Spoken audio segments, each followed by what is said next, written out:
राधे कृष्ण श्री गुरुभ्यो नमः श्रीमते रामानुजाय नमः.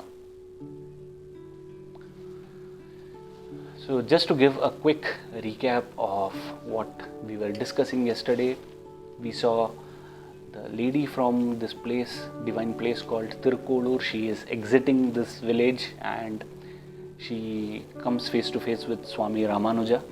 Swami Ramanuja, being compassion personified, he asks this lady the reason for her leaving this village, and this lady responds with 81 divine statements, which we are going to see. So today is the first statement. So what did she say? She said, "Did I agree to bring Krishna with me like Akrura?" So this is the statement, the first statement. So here she is comparing herself with someone called Akrura. So we will see in this statement who was Akrura, what did he do, and what is that quality which this lady is comparing herself with. So Akrura was a minister in the palace of Kamsa.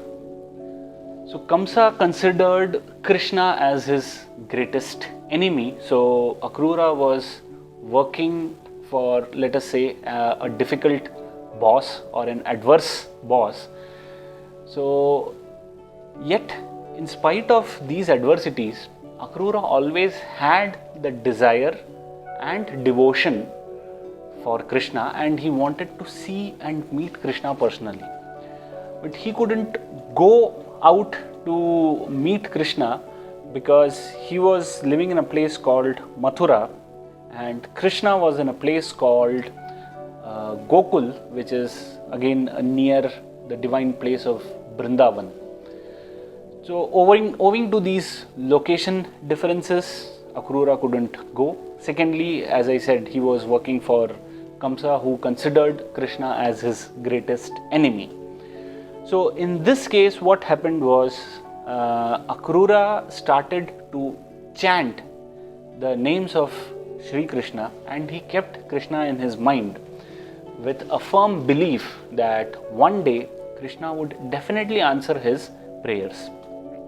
In spite of the difficult conditions he was in the midst of, he never lost that hope.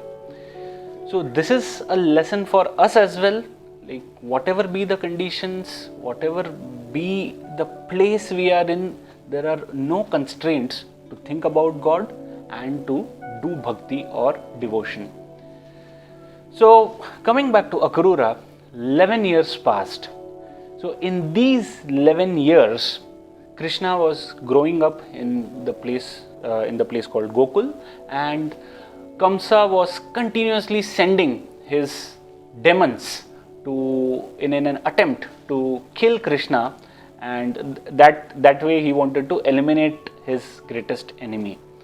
But Krishna is the supreme God, so he could tackle all these demons with ease, and that is when Kamsa was at all his wits' end. He said, now there is no option left but to bring Krishna to Mathura, where he had one or two plans, and then he thought of a final encounter where he would meet Krishna and kill him with his own hands.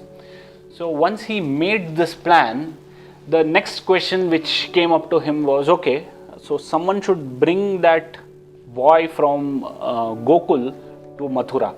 So who should be that person? So that started running in Kamsa's mind. Now let's go to Gokul. What is happening there when this plan is being made by Kamsa? What was happening in Gokul? So when Krishna slayed all these demons, that's how he passed his time, we can say. So 11 years passed, and then he said, okay, this is the time now for me to leave Gokul, go to Mathura and achieve an important task of killing Kamsa. So he thought, even he was making a plan. Okay, someone should come from Mathura and accompany me and take me to that place. So that's when he said, okay, let me think about Akrura, because he is my greatest devotee. He has placed his mind, his heart on me for the last 11 years.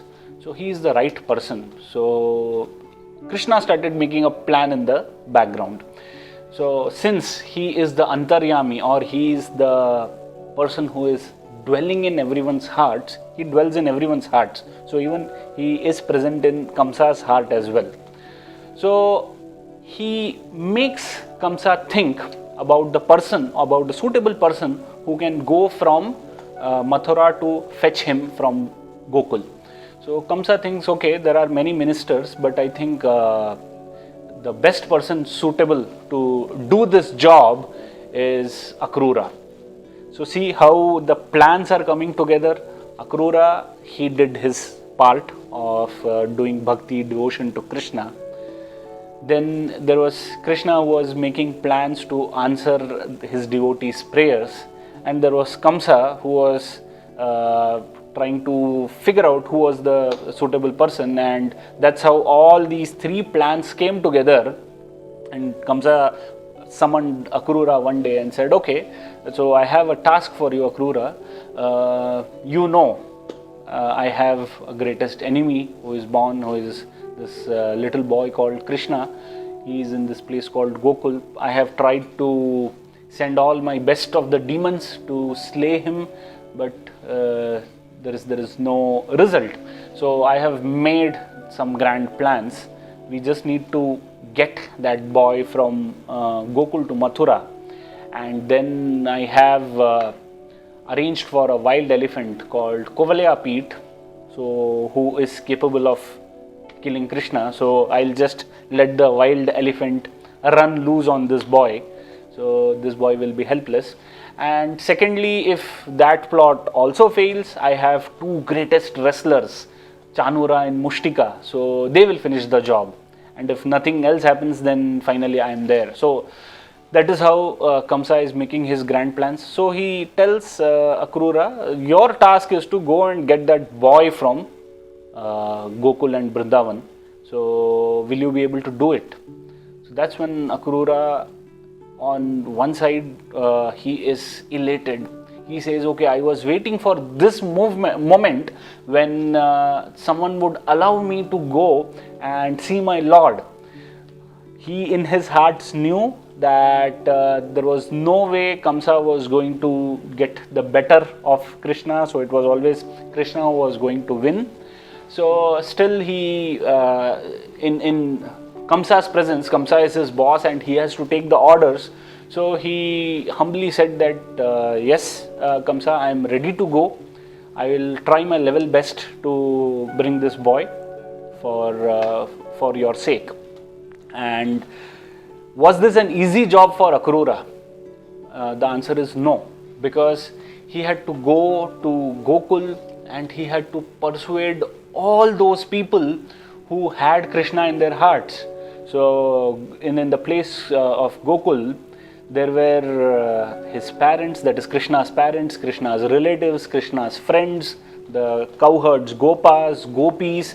So there were so many people whose entire life revolved around this cute, mischievous boy. So just convincing all of them to leave Krishna and take him to Mathura was not going to be an easy task. But still Akrura took it upon him. He had that faith in Krishna that Krishna will give me some way and he will make a path for himself to come with me. So still his belief and devotion didn't erode. So he said, okay, let me make arrangements for my Gokul trip. So he couldn't sleep that night, obviously, because he was his long time prayers were coming true. So the next day he left for Gokul. He went to Gokul, and the moment he stepped into Gokul Vrindavan, he just started rolling on the sands. He started worshipping the sands. He started worshipping the trees, the cows. Anyone who came in front of him, he was worshipping them. So the reason is because he considered every part of Gokul and Vrindavan as Krishna. He saw Krishna in everything.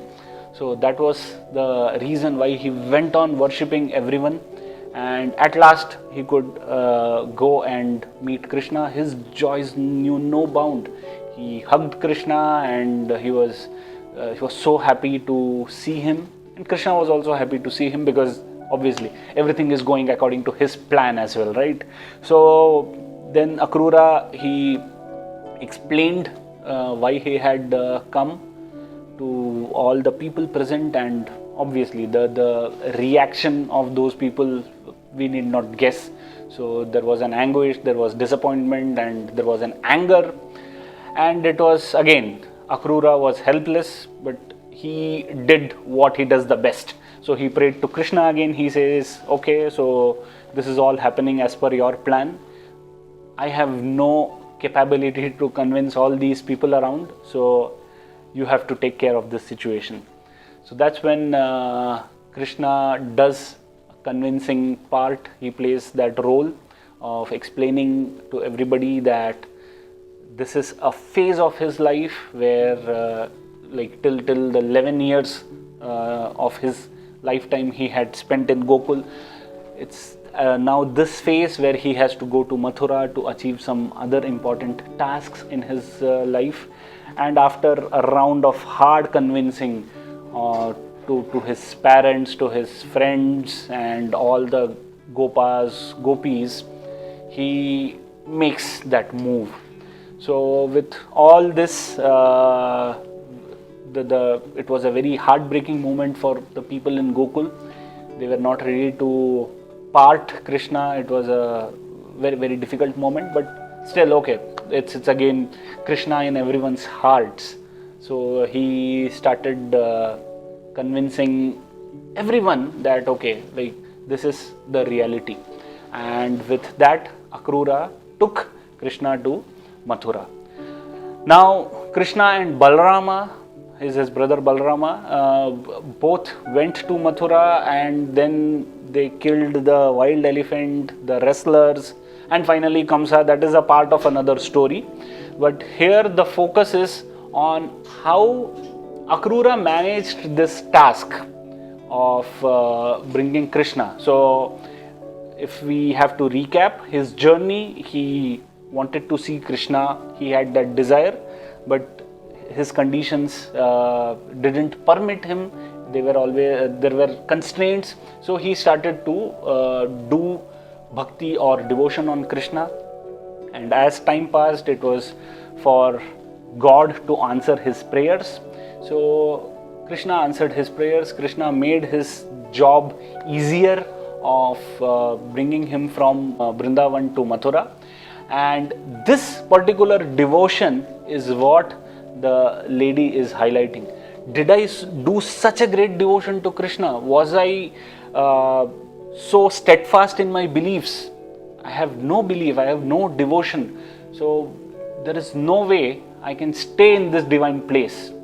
So that is why, Swami, I don't consider myself as worthy to stay in this divine place. If I had even an iota of devotion which Akrura possessed, I would still consider staying in this place.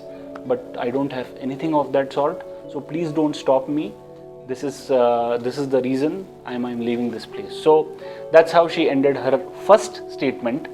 So again, if you see, this was her humility. She would have possessed all that devotion, and obviously she was well read, well learned on all these facts, on all these episodes, yet she demonstrated her humility.